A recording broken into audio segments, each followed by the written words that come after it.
아유, 저 뒤에 이선영 집사님까지 나오셨네요. 와우.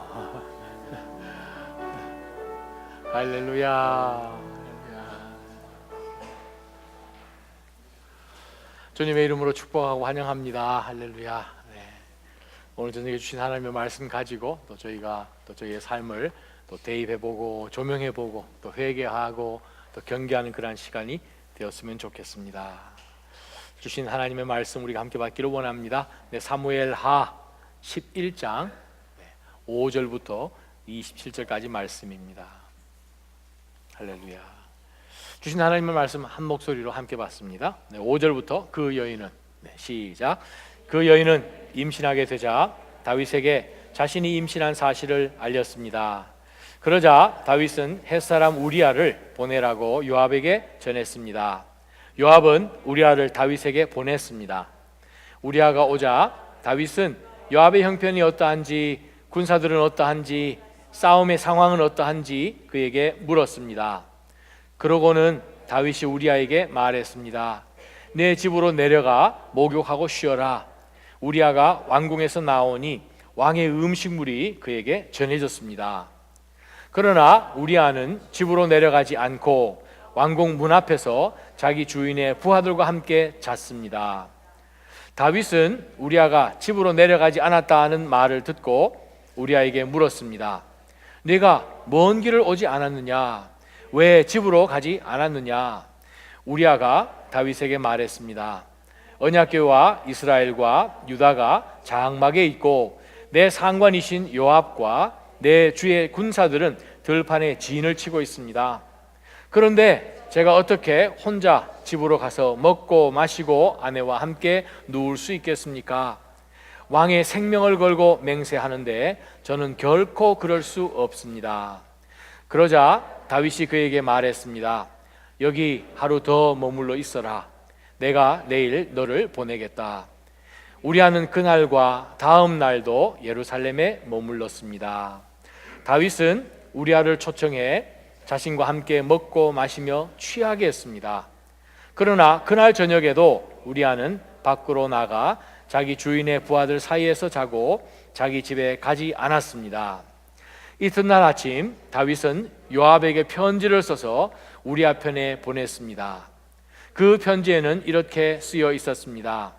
우리아를 싸움이 가장 치열한 최전선으로 내보내고 너희는 뒤로 물러가 그가 맞아 죽게 하여라. 요압은 성을 포위하고는 적진에 가장 강한 용사들이 있는 곳을 알아내어 우리아를 그곳에 보냈습니다. 그 성 사람들이 나와 요압과 싸울 때 다윗의 군대에서 몇몇이 쓰러졌고 그때 햇사람 우리아도 죽었습니다. 요압은 다윗에게 심부름꾼을 보내서 싸움의 상황을 보고했습니다. 그리고 싸움꾼에게 이렇게 일러두었습니다. 왕께 전쟁에서 일어난 모든 일을 다 보고하고 났을 때 왕께서 불같이 화를 내시며 왜 그렇게 성 가까이 가서 싸웠느냐? 성벽에서 화살을 쏘아댈 것을 몰랐느냐? 여룻베셋의 아들 아비멜렉을 죽인 사람이 누구냐? 한 여자가 성벽에서 맷돌 윗짝을 던져서 그가 데베스에서 죽은 것이 아니냐? 왜 그렇게 성 가까이로 갔느냐? 하고 내게 물으시면 왕의 종 햇사람 우리아도 죽었습니다 라고 대답하여라. 심부름꾼은 길을 떠나 다윗에게 도착해 요압이 일러준 대로 모두 전했습니다. 심부름꾼이 다윗에게 말했습니다. 저들이 우리를 몰아내려고 들판으로 나왔지만 우리가 그들을 쳐서 성문 쪽으로 몰아갔습니다. 그러자 활 쏘는 사람들이 성벽에서 왕의 종들에게 화살을 쏘아댔고 왕의 군사들 몇몇이 죽었습니다. 또 왕의 종 햇사람 우리아도 죽었습니다. 그러자 다윗이 심부름꾼에게 말했습니다. 요압에게 이 일로 괴로워할 것도 없다. 칼이라는 것은 이 사람도 죽이고 저 사람도 죽이는 법이다. 그 성을 더욱 맹렬히 공격해 함락시켜라 라고 말해 요압을 격려하도록 하여라. 우리아의 아내는 남편이 죽었다는 소식을 듣고 슬피 울었습니다. 슬픔의 기간이 끝나자 다윗은 사람을 보내 그녀를 자기 집으로 들였고 그 여인은 다윗의 아내가 되어 아들을 낳았습니다. 그러나 다윗이 한 이 일은 여호와께서 보시기에 악했습니다. 아멘. 다윗이 엄청난 죄를 저지르고 완전 범죄를 했죠. 아무도 모르고. 근데 27절 제일 마지막 절이 11장 전체의 결론입니다. 다윗도 not bad. 바세바는 수긍을 했으니까. 요압 뭔지 모르지만 뭔가 돌아가는 것이 있고, 우리아가 키퍼슨인 것을 눈치챘고, 바세바를 데리러 와서 왕 앞에 세운 종들이나 요압 밑에서 있다가 다윗 앞에 와서 지금 보고를 드리는 바로 이 병사나 IQ가 영 이상하지 않은 다음에는 뭔가 있는 것을 알지요. 뭔가 찜찜한데 모르겠다는 거죠. 판단이 안 쓴다는 거죠. 그러나 우리 인생 가운데 사실 결론은 하나님이십니다. 크게 잘못될 것 같지도 않고, 그 당시 왕들은 다 그랬으니까, 전제 군주니까. 그러나 다윗이 한 이 일은 여호와께서 보시기에 악했습니다. 우리가 신앙생활을 해보면서 사실 죄를 생각을 해볼 때 정말 죄가 무서워요. 정말 강력해요. 난공불락인 것 같아요. 정말 동일한 죄에 또 빠지지 않고, 그것이 간음이 되었든 하나님이 나에게 주신 그 어떤 은혜를 내가 하나님 앞에 다 드리지 못하고 믿음으로 반응을 하고 정말 속임 없이 하나님 앞에 서야 되는데, 그러한 시기가 올 때마다 우리는 넘어진다는 거죠. 아무리 애를 쓰고 이번에는 그렇게 생각을 하는데 또 무너지잖아요. 무너지면 하나님 앞에 와서 하나님 정말 죄송해요. 그리고 또 나아가서 그 상황이 되면 또 무너지고 또 돌아와서 하나님, 그렇게 하다 보니까 우리는 무슨 생각을 하냐면 죄는 못 이긴다 생각하는 거예요. 해도 안 되니까. 그러면 이 죄는 그냥 저지르고, 얼마나 내가 willingly 했는지는 모르겠지만 저지르고 돌아와서 또 회개하고 또 그거 하고, 그러다 그냥 살다가 하나님 앞에 서면 된다라고 우리는 지금까지 생각해 왔습니다. 그러지 않아요? 크게 죄 짓는 것에 대해서 우리는 기절을 할 만큼 우리가 생각을 하지 않잖아요. 예전에 한번 해본 적이 있는 거거든요. 그러다 보니까 죄에 대해서 우리가 정말 피를 흘리기까지 하는 것처럼 경각심을 갖고 정말 센티브하게 반응을 하지 않는다는 게 문제입니다. 우리가 오늘 이야기에 우리 자신을 한번 대입해 봅니다. 우리가 굉장히 인트레스트하게 생각을 하고 나에게 베네핏이 된다고 생각하는 그 어떤 것, 사건에 있어서 우리가 넘어진 적이 있습니다. 근데 마음이 참 안 좋아요. 하나님 앞에 나와서 회개했습니다. 그 상황이 또 부닥치니까 또 넘어지는 거예요. 그러한 가운데서 우리 마음 속에 이거는 그냥 절대 못 이겨나가는 어떤 죄인가 보다, 조금 더 이상한 영적으로 생각을 해서 이게 내 육신의 가시인가, 그러한 생각까지 이상하게 하면서 우리는 신앙생활이라고 할 수 있다는 거죠. 인도에 가면 코끼리들 많이 키우잖아요.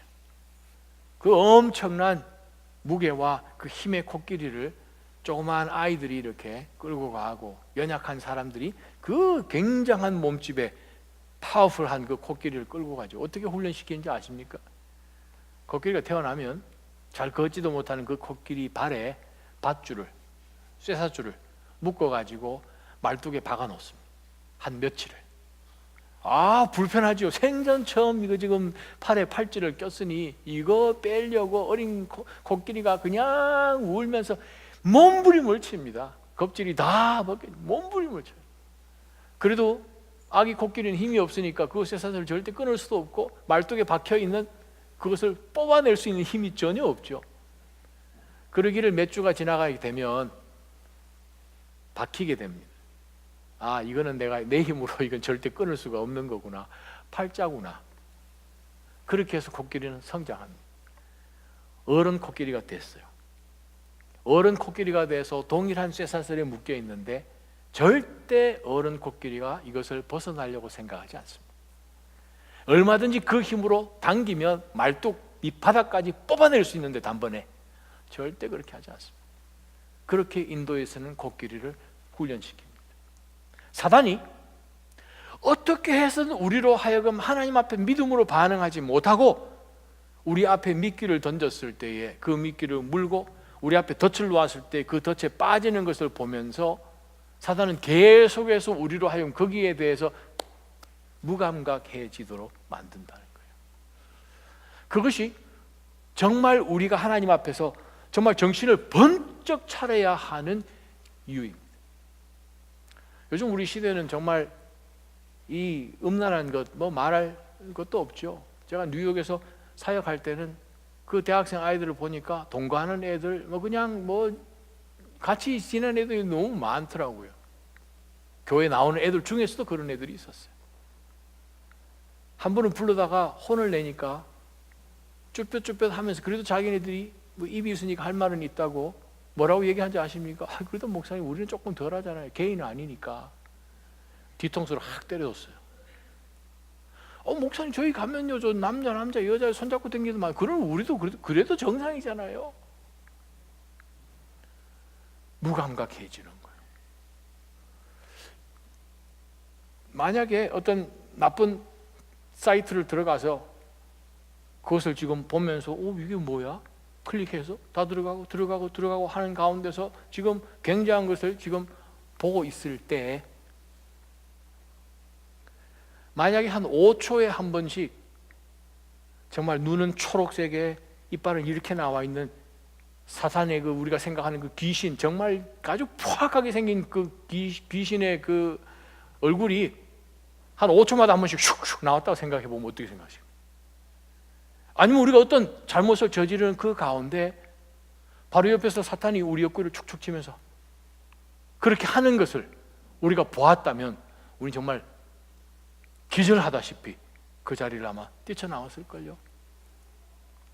만약에 다윗이 늦잠을 자고 저녁 때쯤 일어나서 왕궁 옥상을 이렇게 거닐다가 바세바를 봤어요. 그래서 바세바를 보면서 물소리가 자꾸 들리니까 뭐 기도 밝았겠죠. 뭐 물 쫙쫙 쏟아지는 소리 나니까 수도 샜나 뭐 이렇게 생각했는지 볼 수 있으니까.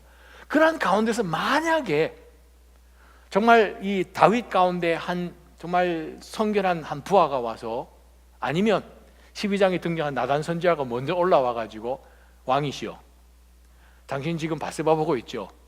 바세바를 불러와서 불륜을 저지르고 아기가 잉태되고 그걸 커버업하기 위해서 이 여인의 남편인 우리아를 어떻게 해선 전쟁으로 보내서 죽일 수 있는 그런 살인까지 이어지고 그 모든 것을 커버업하고 그것으로 인해서 당신의 인생은 거기서부터 완전히 어려워지기 시작해서 당신 다른 이복 아들 암논에 의해서 겁탈을 당하고 또 그 아들 그 암논을 죽이기 위해서 압살롬이 아버지 몰래 그 암논을 죽여버리고 압살롬은 도망가서 3년 동안 떨어져 있다가 겨우 나올 때에 그 이상한 이 여인에 의해서 당신은 능욕을 당하고 압살롬이 당신을 능욕하고 아히도벨이 당신을 능욕하고 마침내 압살롬이 당신의 대항해서 왕위를 찬탈하고 당신이 왕궁에 남겨놓은 10명의 후궁하고 대낮에 온 예루살렘 사람들이 볼 때에 왕궁 꼭대기에서 동침을 하고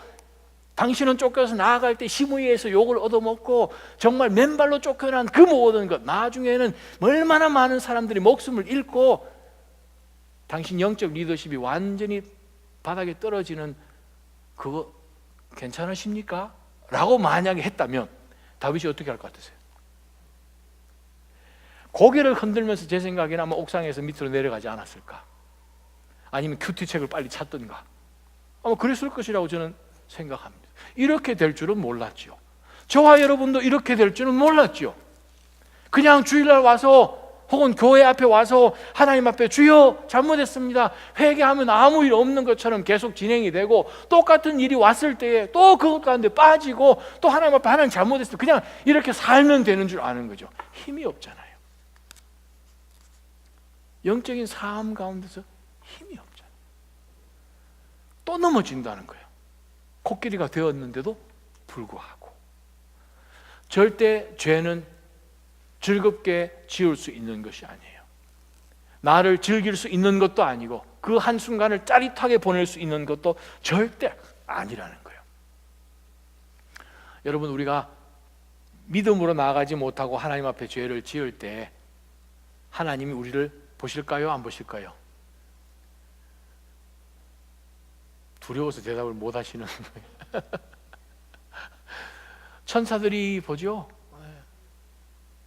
저희 히브리서 12장 1절에 보면 구름같이 허다한 증인들이 있다고 그랬어요. 구름 같은 허다한 증인들이 이렇게 하고 있다고 생각을 만약 우리가 해보면 또 좀 생각이 좀 달라질 수 있지요. 죄는 그 당시에는 훔쳐온 물이 더 달지는 모르지만 정말 그것으로 인하여서 겪는 것은 피를 토하면서 정말 지옥을 경험하게 되죠.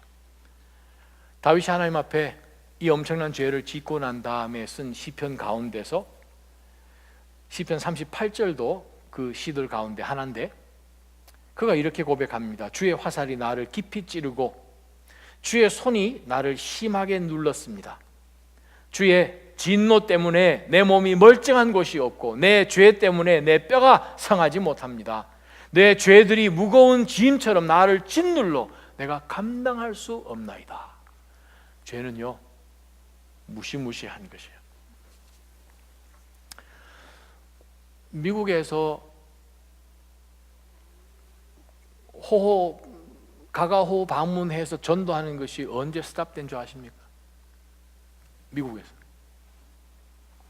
그 전에 사실 교회에서 많이 노방전도도 나아가고 집집마다 다니면서 전도하는 것이 참 많이 있었습니다. 그게 90년 중반에 스탑되죠. 사건이 있습니다. 정말 그 당시에 미국을 대표할 만한 목회자 중에 한 분이 자기의 여비서와 함께 불륜을 저지르고 그것으로 인하여서 사역은 완전히 다 파탄이 나죠. 짐 베커. 그게 90년 중반의 사건입니다. 그 중반 사건으로 인하여서 거의 대부분의 선교 사역과 교회와 여러 주의 일들 가운데서 엄청난 많은 양의 헌금들이 스탑이 되고 선교 후원하고 구제하는 것들이 스탑이 되었죠. 정말 중요한 것은 무엇인가? 사단이 우리를 넘어뜨리기 위해서 던져놓는 그 덫죄, 달콤함, 그것에 대해서 우리는 정말 경계심을 가지고 대하지 않으면 우리는 또 넘어집니다. 분명한 것은 우리가 지은 그 죄에 대해서, 죄는 하나님이 십자가 위에서 다 사해 주신 것은 맞아요. 그러나 그 죄로 인하여서 일어나는 consequences, 그 결과물은 우리 인생 가운데 값을 치르도록 들어온다는 것입니다. 그게 문제예요. 우리 한국 교회 심심찮게 사건들이 많이 올라오고 있습니다. 오늘도 한국 뉴스를 보는데 한국 교회에 또 어떤 사건이 하나 또 터졌습니다. 정말 일주일에 하나씩, 2주에 한 번씩 터지는 것 같아요. 이건 뭐 교회나 선교지나 구별도 없이 터지죠. 교회가 그 정도면 우리 일상 보통 생활은 얼마나 더 하겠습니까? 정말 무섭습니다. 함께 여러분 하나님 말씀 한 군데 찾아봤으면 좋겠습니다. 로마서 찾아보십시다. 로마서 6장 한번 찾아보십시다. 로마서 6장 6절 말씀, 8절, 11절부터 13절까지 그렇게 보도록 하겠습니다. 여러분 혹시 성경책 다 가지고 오셨으니까 6장 6절 한 목소리를 한번 읽어봅니다. 우리의 시작. 우리의 옛 사람이 십자가에 못 박힌 것은 죄의 몸이 멸해져 우리가 더 이상 죄의 종이 되지 않게 하려는 것임을 압니다. 그래요. 우리는 십자가에 못이 박혀서, 십자가에 우리는 달려서, 우리는 죽어서, 우리의 이 죄된 몸이 멸해져서 더 이상 죄의 종으로 살 이유가 없는데, 사단은 계속해서 우리로 하여금 우리가 죄의 종인 것처럼 착각하게끔 만들어서 죄로 우리를 컨트롤한다는 거예요. 그래서 우리가 죄의 종인 것처럼 생각을 해서 계속해서 죄에 매여 있다는 것이 문제입니다. 그 다음 말씀 한번 보세요. 8절 한번 보세요. 우리가, 시작, 우리가 그리스도와 함께 죽었다면 또한 그분과 함께 살 것을 믿습니다. 그래요. 우리가 예수 그리스도 십자가 위에서 우리 죄를 대신하여 죽으신 그 사건을 우리가 믿음으로 아멘하여서 우리가 하나님의 자녀가 되었습니다. 그 뜻은 무슨 뜻입니까? 우리가 그리스도와 함께 죽었다는 뜻이죠. 3절과 4절에 나온 말씀이니까 그리스도와 함께 죽었다는 뜻이에요. 그리스도와 함께 죽었다는 뜻은 하나님께서 영광 가운데, 능력 가운데 그리스도를 십자가를 통하여서 죽으신 그 죽은 자들 가운데 남겨놓지 않으시고 죽은 자들 가운데서 살리셨습니다. 함께 우리도 살아났어요. 그래서 우리로 하여금 그리스도와 함께 살도록 하기 위한 것을 우리는 압니다. 우리가 죄를 놓고 우리가 정말 그리스도와 함께 살고 있는 것인지 아니면 죄 가운데 살고 있는 것인지를 다시 한번 우리로 하여금 생각하게끔 바울 사도가 로마 교회에다 편지를 쓴 것이지요. 11절 보겠습니다. 11절, 12절, 13절 함께 읽습니다. 시작. 이와 같이 여러분도 자신을 죄에 대해서는 죽은 자요 하나님께 대해서는 그리스도 예수 안에서 산 자로 여기십시오. 12절. 그러므로 여러분의 죽을 몸에서 죄가 왕노릇하지 못하게 해 몸의 정욕에 순종하지 말고, 또한 여러분의 지체를 불의의 무기로 죄에게 내어주지 말고 오직 죽은 자 가운데서 다시 사신 자처럼 여러분 자신을 하나님께 드리며 여러분의 지체를 의의 무기로 하나님께 드리십시오. 아멘. 우리 지체를, 우리의 이 육신을 나의 정욕을 위해서 내 정욕에 순종하지 말고 내 자신을 하나님께 드리는 의의 무기로 내어 놓으라. 그 말씀을 바울 사도가 합니다. 우리는 죄에 대해서 죽은 사람이고 그렇기 때문에 우리는 그리스도와 함께 산 자로 여기면서 살아야 하는데, 근데 우리가 계속해서 죄 가운데 붙들려서 그 죄를, 마음의 죄, 생각과 행동으로 말로 하는 그러한 모든 죄를 계속해서 짓는 것은 하나님의 자녀로서 해서는 안 될 것이라는 거죠. 우리가 크고 작은 일들 가운데서 우리가 영적으로 말씀 가운데 서서 이것은 정말 죄다라는 분명한 그것을 세워놓지 않으면 우리 자녀 세대요 더 경계가 모호해집니다. 벌써 초등학교 애들 오면 막 헷갈려 하잖아요. 어떤 애들 집에 와서 운다 그러잖아요. 왜 우냐? 오늘 학교 가서 유치원에서 이제 초등학교 1학년 들어갔는데 엄마 왜 오늘 학교 갔다 와서 오늘 미술 시간에 왜 무슨 일이 있었는데, 아니 선생님이 집에 그림 그리라 그랬어요. 가족 그림 그리라 그랬어요. 이거 가족 그림 그리면 되지 왜? 아니 집집마다 엄마 둘 아빠 셋이잖아요. 왜 우리 집은 엄마는 하나밖에 없고 아빠는 왜 하나밖에 없어요? 그리고 애가 두세 있는 집을 부러워하는 거 왜 우리 집은 하나씩밖에 없냐는 거예요. 정말 웃을 일인데 이건 웃을 일이 아니고 정말 부들부들 떨어야 하는 일인데 지금 우리 그런 시대에 살고 있어요. 초등학교 다니는 애들한테 한번 물어보세요. 게이에 대해서 어떻게 생각하는지. 미국에서 그런 얘기하면 공개적으로 하면 뭐라고 합니까? 사과해야 되고 막 그런 시대까지 됐어요. 설교할 때도 그렇게 못하도록 하지요. 저는 하나님의 말씀을 믿기 때문에 저는 그렇게 선포합니다. 저는 개인적으로 하나님의 말씀이 하나님 말씀이라고 생각하기 때문에 말씀에서 죄라면 저는 죄라고 생각하거든요. 그래서 저는 여러분 앞에 분명하게 이야기합니다. 저는 성경을 믿기 때문에 성경에서 죄라고 하면 저는 죄라고 믿습니다. 그건 틀린 거예요. 하나님 보실 때는 악한 거예요. 지금 우리가 노아의 방주 그 시대 직전에 살고 있다는 것을 믿으십니까? 브루클린 태버너클 짐 심발라 목사님이 자기 세대에 뉴욕이 안 망하면 하나님 정말 선하신 하나님이시다, 그 얘기를 공개적인 자리에서 하셨고 저한테도 하셨고, 노아의 방주 바로 직전에 천사들이 방문했을 때 천사들을 겁탈하려고 했던 희한한 시대 가운데 우리가 살고 있다는 거예요. 그것뿐입니까? 엄청난 상황 가운데 지금 저희가 살고 있습니다. 오늘 일어난 이 이야기 정말 너무 빅 이슈로 만드는 것처럼 뭐 클린턴이고 뭐고 지금 what's a big deal about? 라고 생각할 만한 우리가 시대에 살고 있습니다. 믿음의 사람들로 우리가 어떻게 죄라고 이야기하면서 우리가 하나님 앞에 범죄하지 않고 이 무시무시한 이 사탄이 우리를 넘어뜨리려고 하는 이 덫에서 우리가 우리 자신을 보호할 수 있을까? 첫 번째부터 영적 교훈이 있어요. 오늘 이 말씀을 보시면서 여러분 무엇을 보십니까? 작게 시작하지요. 자기 자신의 욕정만 생각을 해서 그냥 그렇게 진행이 되면 되는 것이라고 생각을 하고 아마 몇 달 동안 다윗이 즐겼을 것이고 아마 성경에 기록이 안 됐지만 아마 계속 더 만났는지도 모를 일이에요. 왜냐하면 아기를 가졌다는 얘기가 나오기 전까지는 몇 주가 흘러야 되니까, 그죠? 우리 자녀들 다 낳아봤으니까 아시잖아요. 근데 임신했다는 소식이 들린 거예요. 그러면서 울면서 왔겠죠. 전가를 보냈겠죠. 그럼 또 다윗은 또 남자니까 에이 자기 괜찮아, 내가 다 해결할 거라고 얘기했을 거예요. 그러면서 꼭 그 앞에서 또 남자 폼 잡고 막 이랬을 거예요. 걱정할 거 하나도 없다. 그리고 입 맞춰주고 집에 보냈을 거예요. 그러고 이제 머리를 돌렸겠죠. 요압에게 전가를 보내서 요압 보고 우리야 보내라. 요압은 아주 교활한 사람이잖아요. 이 사건 때문에 요압이 다윗을 완전히 왕으로 취급 안 하죠. 왕을 존경 안 하죠. 요압이 얼마나 간사하고 얼마나 잔인한 사람인지 아시잖아요. 나중에 요압이 정말 신실한 이스라엘의 군대 장관, 유다의 군대 장관 두 사람을 죽였잖아요. 죽여가지고 솔로몬 대에 가서 이 교활한 죄 없는 피를 흘린 사람 이 요압을 쳐 죽이는데 하나님이 성전까지 도망 들어가가지고 제단 뿔 잡고 있었던 사람이에요.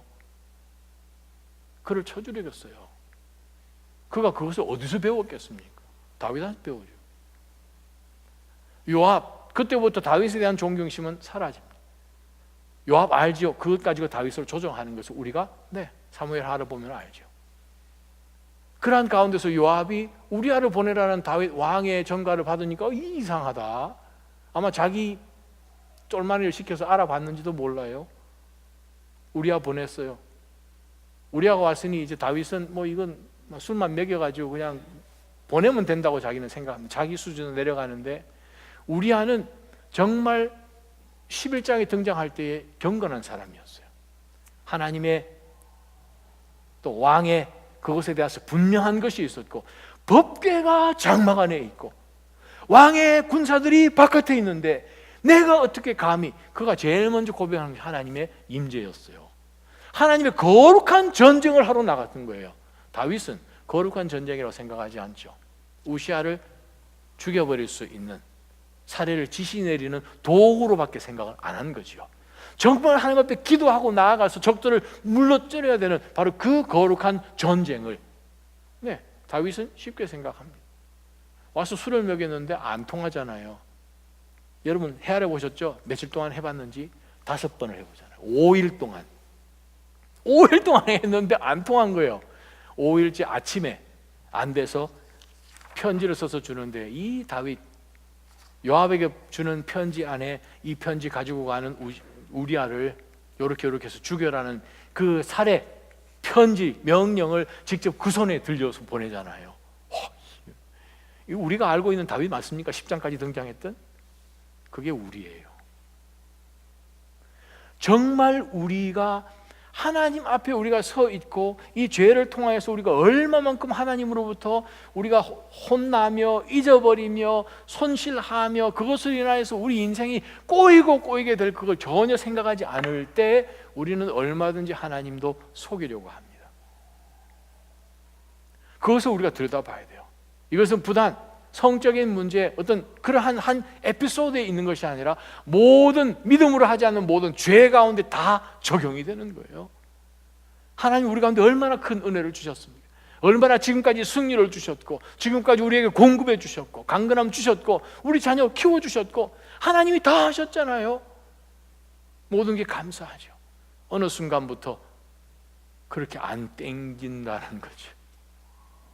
그러다 보니 우리도 웬만하게 커버업 하는데 익숙해져 있어요. 우리아를 보냈더니 요압이 편지를 받아보고 뭔가 있다 알았을 겁니다. 퀘스천도 하지 아니하고 가장 싸움이 치열한 그곳을 알아내서 거기다 보내고, 다윗 자기 한 사람의 죄를 커버업하기 위해서 우리아만 죽인 것이 아니라 가장 잘 싸우는 자기 밑에 있는 군인들 여럿이 함께 죽었습니다.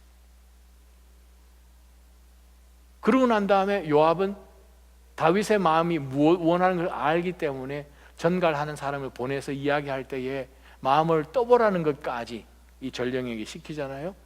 화를 내면 우리아가 히든 카드다, 그 얘기하면 모든 것 다 무마될 거다. 그렇게 했더니 진짜 그렇잖아요. 첫 번째 붙들 영적 교훈이 무엇입니까? 죄는 그냥 단순히 내가 실수해서 하는 그것이 아니라 정말 사단이 우리를 넘어뜨리려고 하는 덫인 것을 기억해야 됩니다.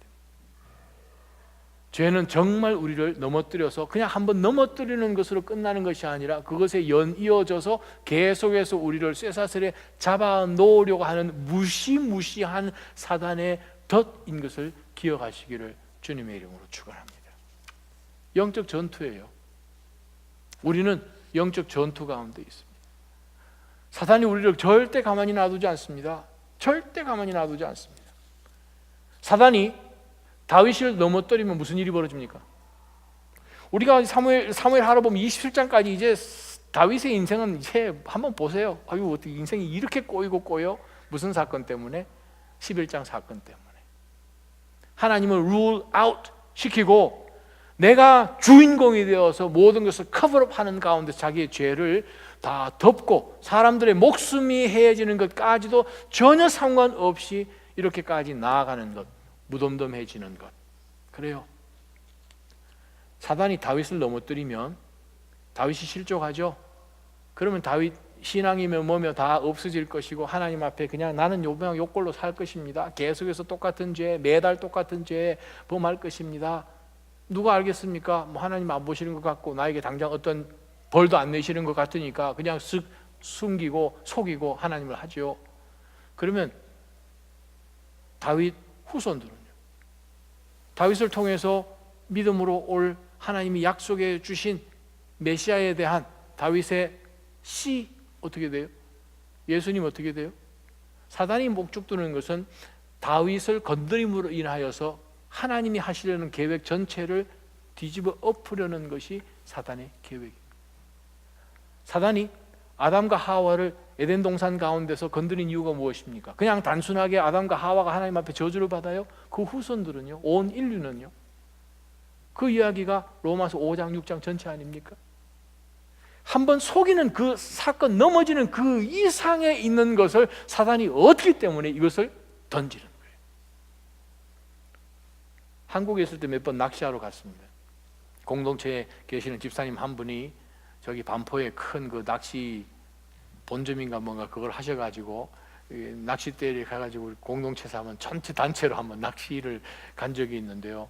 여러분, 낚시해 보면 참 희한한 것이 그 진짜 이 지렁이도 아닌데 그거 집어넣으면 그게 지렁이인 줄 알고 하나님이 천지를 창조하신 이후로 물고기들이 계속 그것을 먹으면서 잡혀왔다는 거예요. 안 변하고.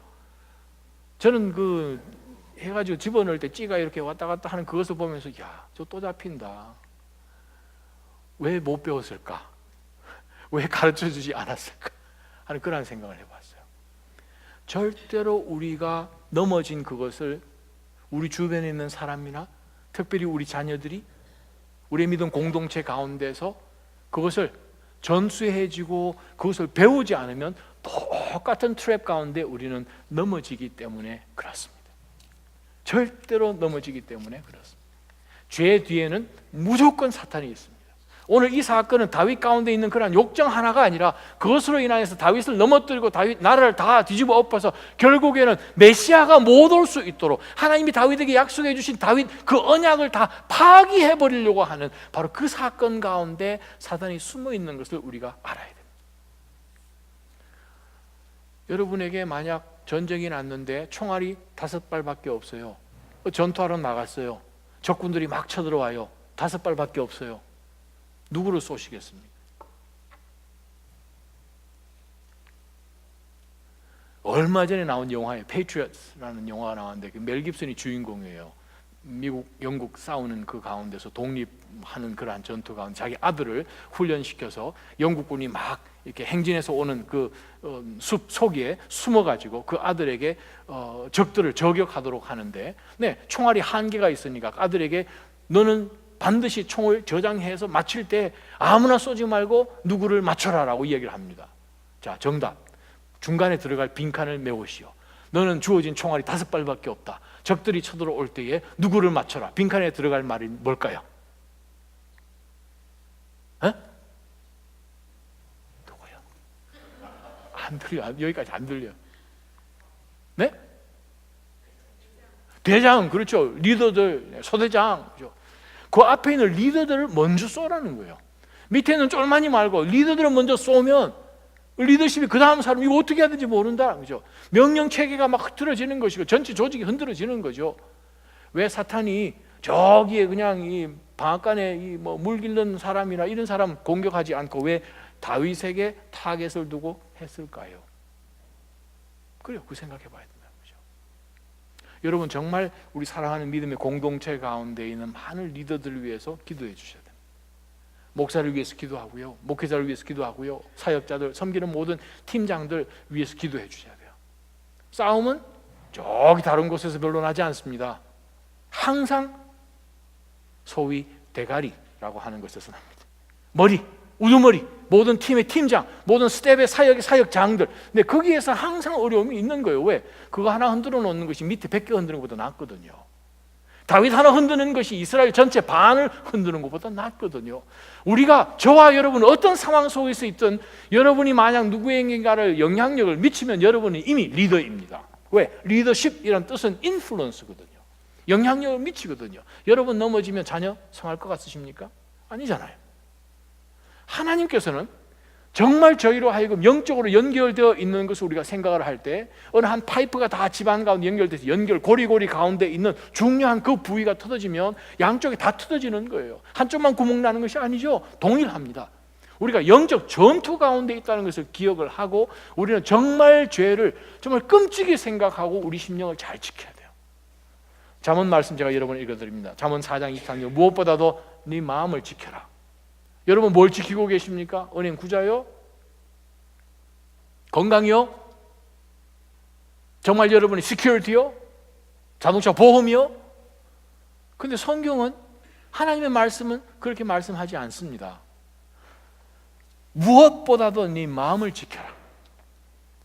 왜? 네 마음에서 생명의 샘이 흘러나오기 때문이다. 우리말 성경이요. 우리 마음에서 생명의 샘이 흘러나와야 되는데 이 마음을 못 지키면 생명의 샘이 흘러나온 것이 아니라 사람 죽이는 물이 나오는 것이고 그 물을 마셔서 내가 죽게 되는 거죠. 정말 마음을 잘 지켜야 되는 거예요. 생각을 잘 지켜야 되는 거죠. 이것이 영적 전투다라는 것을 우리가 기억할 필요가 있습니다. 언제 우리가 죄를 보면서 이것이 영적 전투다라고 생각을 하지 않고 우리가 나아갈까요? 어떻게 그렇게 생각을 하고 있습니까? 지난주 설교잖아요. 하나님이 보고 계시다는 것을 생각 안 하기 때문에 그렇죠. 요셉 이야기를 잠깐 하겠습니다. 창세기 39장에 요셉이 동일한 상황 가운데서 있습니다. 요셉은 자기가 막 구한 것이 아니라 보디발의 아내가 요셉을 막 이렇게 유혹을 했죠. 그런 가운데서 요셉이 보디발 아내에게 하는 얘기가 있죠. 9절 말씀에 이런 말씀이 있습니다. 제가 어떻게 그렇게 악한 짓을 저질러 하나님께 죄를 짓겠습니까? 그래요. 하나님께 죄를 짓겠습니까? 하나님께 죄를 짓겠습니까? 우리가 어떤 상황 가운데서 정말 이거 영적 전투구나. 그 생각을 할 때 내가 하나님 앞에 죄를 지을 수는 없다라는 그것을 못을 딱 박을 때에 우리는 그 죄에서 이겨낼 수 있습니다. 두 번째 말씀이요. 우리가 로마서 아까 읽어봤지만 정말 우리가 죄를 이겨낼 수 있는 방법이 뭐냐 하면 나는 절대 죄에 대해서 끌려가지 않겠다. 죄가 나의 주인이다. 죄가 나를 다스린다가 아니라 하나님이 나를 다스린다는 그것을 기억을 해야 돼요. 영적 전투인 것을 기억할 뿐만 아니라 하나님이 나의 주인이시고 나는 하나님의 음성을 들어야 되고 나는 하나님의 명령을 따라야 되고 나는 하나님이 다스리시는 사람이다 라는 그것을 생각을 해야 돼요. 그냥 그것 때문에 고민하면서 이걸 해 마라 하는 그것이 아니라 하나님 앞에 그냥 선포하면서 나아갔다면 오늘 본문 가운데서 다윗이 그렇게 계속해서 밀려서 이 죄를 저지르지 않았을 거예요. 오늘 보게 되면 다윗은 상황에 밀리는 사람이죠. 그죠?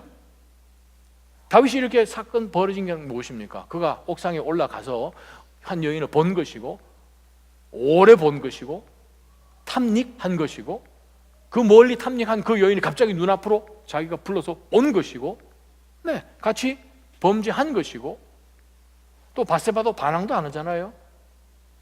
안난이란 그 말은 우리 뒤에 나와 있는 암논이 다말을 겁탈할 때 썼던 그 단어도 아니에요. 그 말은 바세바도 동의를 한 거죠. 지금 샤칸이 아니고 안난이란 단어예요.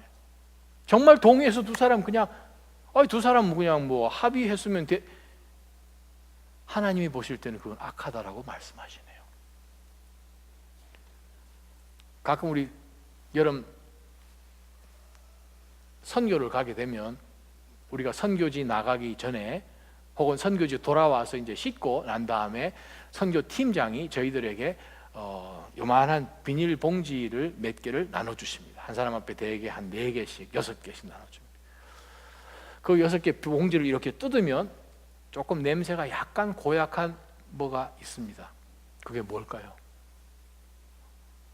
색깔은 노란색, 분홍색, 파랑색, 초록색, 색깔은 아주 다양한데 그 봉지를 뜯습니다. 그게 뭘까요?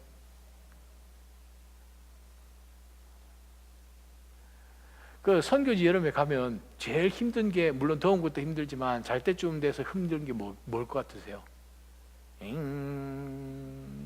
뭐예요? 모기요. 힘들어요. 절대 잠 못 자죠. 집사님 기억나시죠? 모기 때문에 우리는 에어컨 낮추고 뭐 팔찌, 발찌 해가지고 막 그냥 다 우리가 하고 자잖아요. 근데 만약에 모기가 우리를 계속 이제 무는데 여러분이 침상에서 꾸 앉아가지고 선교지까지 왔으니까 하나님이요, 저희가 오늘 바깥에 노방전도 하고 VBS 하고 이제 숙소로 돌아와서 자려고 하는데 모기 때문에 너무 힘듭니다. 모기가 저희를 너무 깨물어서 잠도 못 자고 가렵고 정말 이 모기를 없애 주시옵소서 하면서 계속 기도하면 하나님이 모기를 다 몰아내시겠죠. 근데 왜 우리 선교 팀장님께서 왜 그걸 나눠주셨을까요? 그래요. 모기는 잡아야 됩니다. 모기는 잡아야 됩니다. 모기가 우리가 잠들어야 될 그 밤을 주관하지 못하게 하라. 그것이 우리에게 떨어진 명령이에요. 그러면 어떡합니까? 다 불 켜고 모기 잡잖아요.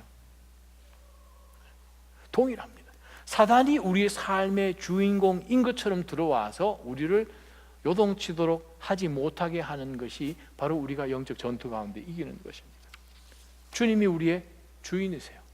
내 정욕이 주인이 아니라 하나님이 우리 삶 가운데 왕이십니다. 그분이 다스려야 되지 나의 육신이, 나의 정욕이 다스려서는 안 된다는 거예요. 오늘 19절부터 그 뒷부분까지 쭉 나오는 내용 가운데서 우리가 기억할 것이 있습니다.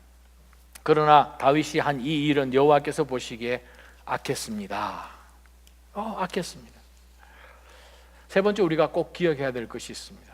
이것은 꼭 구약뿐만 아니라 신약까지 이어지는 것입니다. 죄는 용서함 받아요. 우리가 잘못한 그 죄는 용서함 받아요. 근데 죄로 인한 그 결과는 책임져야 됩니다. 이 땅에 사는 동안 결과까지 하나님이 없애주시지는 않습니다. 그걸 없애주시고 우리에게 축복을 주신다면 하나님이 되실 수가 없습니다. 하나님의 속성상 하나님이시기 때문에 공의의 하나님이시기 때문에 그 죄의 결과로 인하여서 우리는 참 많은 사람들을 상처 주고 hurt하게 됩니다. 그래서 우리는 용서를 구하고 용서를 하고 빨리 그 상처를 아물게 하고 하는 가운데서 점점 더 성숙해지는 것이죠. 예전에 한국에서 나온 영화가 있죠. 이청준 씨의 그 소설 벌레 이야기란 그 소설을 기초로 해서 나온 영화가 밀양이란 영화예요. 기억하십니까? 밀양. 아들이 유괴돼서 살해를 당한 바로 그 사건 가운데서 이 어머니가 정말 그 아이를 찾으려다가 못 찾고 나중에 보니까 아들이 살해되었어요. 초등학교 애가. 그래서 살인자가 잡혔는데 정말 이 살인자를 내가 어떻게 만나야 될까 정말 고민하는 가운데서 이 여인이 예수님을 알게 되고 이제 교회를 참석하면서 정말 이 원수 같은 사람을 용서해 주는 마음을 가지고 면회 신청을 해서 면회를 했어요. 면회를 딱 했는데 살인자가 나와서 하는 얘기가 나한테 용서를 안 해줘도 됩니다. 나는 벌써 이곳에서 예수님 만났습니다. 이곳 사는 삶이 저는 너무나 좋기 때문에 당신 저한테 아무 감정 없고 저도 당신한테 감정 아무도 없습니다. 이 여인이 어떻게 됐을까요? 돌지요. 자살까지 하려고 그러는 것으로 이 우리 인간의 연약함을 기독교 영화인지 기독교 영화 아닌지도 잘 모를 만큼 나왔던 영화예요. 정말 우리가 지금 11장 후반부터 시작해서 27장까지 이어지는 것을 통해서 죄는 하나님이 용서하시고 하나님이 다윗에게 주신 그 모든 언약들은 다 이루시기는 하는데 이 땅 살아가는 가운데서 반드시 그 값은 치르게 하시는 것을 우리는 말씀 가운데 봅니다. 다시 한번 사랑하는 나자림 성도 여러분, 우리가 하나님 앞에 범죄하고 계속해서 반복되는 그것을 통해서 우리가 잃어버린 것뿐만 아니라 정말 많은 것 가운데서 하나님의 축복이 차단되고 그 반대로 우리가 정말 엄청난 시련 가운데서 들어갈 수밖에 없는 값을 치러야 된다는 것을 생각한다면 우리가 하나님 앞에 잘못하기 바로 직전에 한번 그림을 생각해 보시기 바랍니다. 설교 초대에 제가 말씀했어요. 만약에 어떠한 사람이 여러분 옆에 와서 당신이 지금 하려고 하는 이 일을 하게 되면 그 다음에 이 일이 벌어질 것이고 이렇게 벌어질 것이고 이렇게 되고 그러면 이 정도까지 값을 치러야 됩니다. 하시겠습니까? 지난번에도 했지만 이번에도 또 하시겠습니까? 라는 질문을 했을 때 우리는 대답할 수 있어야 됩니다. 이 시간 한번 하나님 앞에 이 말씀 가운데서 한번 기도로 나아갈 텐데 우리 스스로에게 한번 던져야 될 질문이 딱 한 가지 있습니다. 내가 지금 죄를 덮으려 한 것이 있는가? 하나님 앞에 죄를 덮으려 하는 것이 있는가? 하나님을 속이려 하는 그것이 있는가? 내가 지은 그것을 어떻게 해서든 커버업 하기 위해서 계속 상황 가운데 밀려서 지금 어디까지 왔는지는 모르지만 아니면 자기가 잘못한 것은 생각하지 않고 자기가 지은 죄는 생각하지 않고 그것을 우리아에게 덮어씌우고 요압에게 덮어씌우고 하려는 그러한 내 의가 드러나고자 하는 교만함은 없는지 우리는 이 시간 한번 하나님 앞에 고백했으면 좋겠습니다. 우리 시간 한번 기도하며 하나님 앞에 나아갑니다. 하나님 아버지, 저희가 영적 전투 가운데 있다는 것을 꼭 기억하게 도와주시고 정말 죄가 우리를 다스리게 하는 것이 아니라 하나님이 우리를 다스려 주십시오 고백하는 그러한 믿는 믿음으로 주님 나아갈 수 있도록 도와주시고 하나님 아버지 정말 죄를 모양이라도 버릴 수 있도록 경계하는 영적 경각심을 저희들 가운데 일깨워 달라고 우리 한번 기도하며 하나님 앞에 나갑니다. 기도하겠습니다.